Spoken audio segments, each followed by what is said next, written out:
Hello viewers, welcome back. I'm EasyB. This is EasyB Tactical. Thanks for watching. Today's video is going to be a simple one actually. Ways to save money while you're building your firearms collection. I wanted to share my approach about when you have multiple firearms but not multiple set of accessories. Some of them you can share, and then there are easy ways to do that.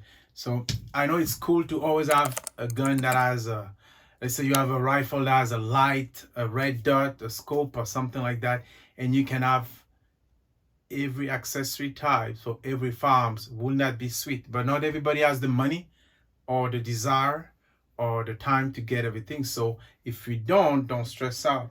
But before we go into that, it's still not, I'm not saying you shouldn't have a dedicated self-defense platform that's ready to go like this one. Says a Scorpion. You have a magazine, you have a dedicated light, you have a dedicated red dot.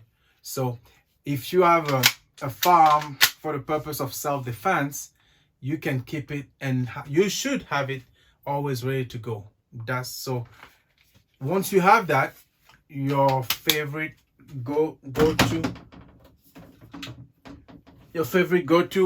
firearm, light, suppressible, pressure pad, red dot. These are self-defense, or let's say emergency backup tools. Let's call it that way. Registered SBR. So when something happens, they're good to go. I don't need to think about or look for a light or something like that. So let's say you have more than one firearm. I recommend, for the purpose of light, unless you can buy a single flashlight, a single weapon light for every one of your firearms. I don't know how many you have, depending on your collection. If you can do that, great.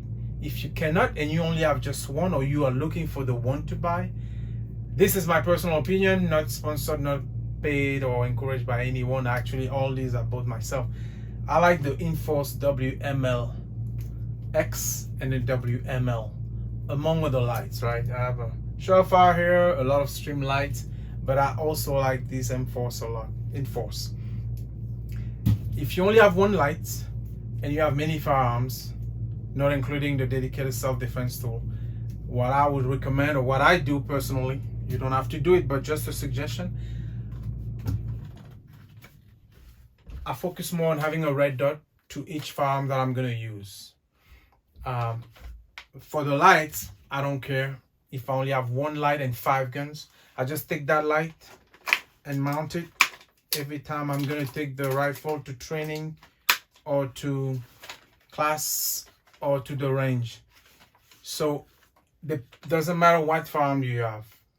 But in this case, you see, Steyr Aug is not the ideal setup because the Steyr Aug, because of its design, you may have to walk around some of the mounting. I put it on the side here because if you put on the top, you can, but then it interferes with where the sling attachment goes. It also will interfere a little bit with your charging handle, depending on how you shoot. So this light may not work for every type of gun that you have, but the idea, what I'm trying to communicate, is the concept of you don't necessarily to go buy a single light for every single gun that you have, unless you have all the money in the world and you can go ball out of control. That's fine. I wish I could be like that. But for every other rifle, what I do is buy these sections of Picatinny rails. A lot of them sometimes come with pistol caliber carbine, so you can take those pieces and reuse them and mount them on things like a PS90 or P90 if you have one. And the same thing I do on this one. If I'm gonna go to the range with this, or take a class, really, because I don't really use flashlight at the range unless I'm doing low light work.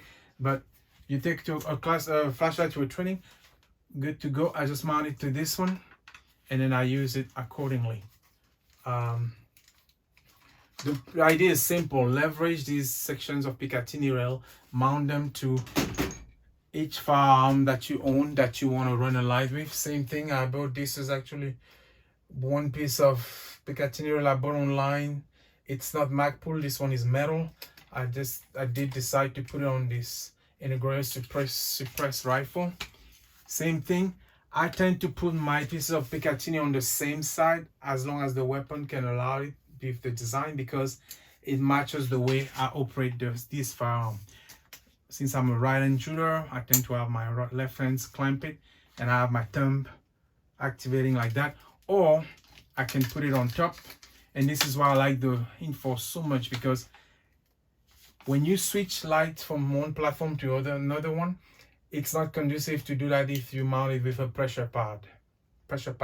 The Inforce, having the button already built into the design, I think is very convenient to grab and then activate the button as if, as if it's a pressure pad, because it is, depending on the mode you have it on. You can also have the constant on, constant off.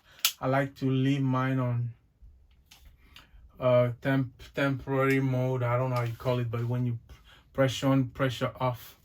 So I just basically move that light along the way depending on what rifle I'm using, and it doesn't matter whether it's an AK-47 or an AR platform light. So same thing, I move the light. In this case I put it on the right side, but same principle. You can operate the light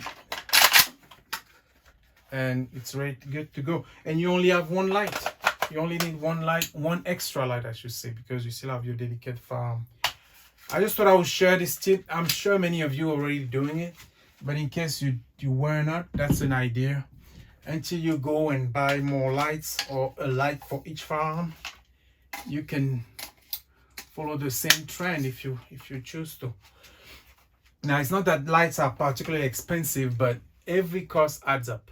If you buy a good light, not the best light, but if you buy a good weapon mounted light, usually $100 or more.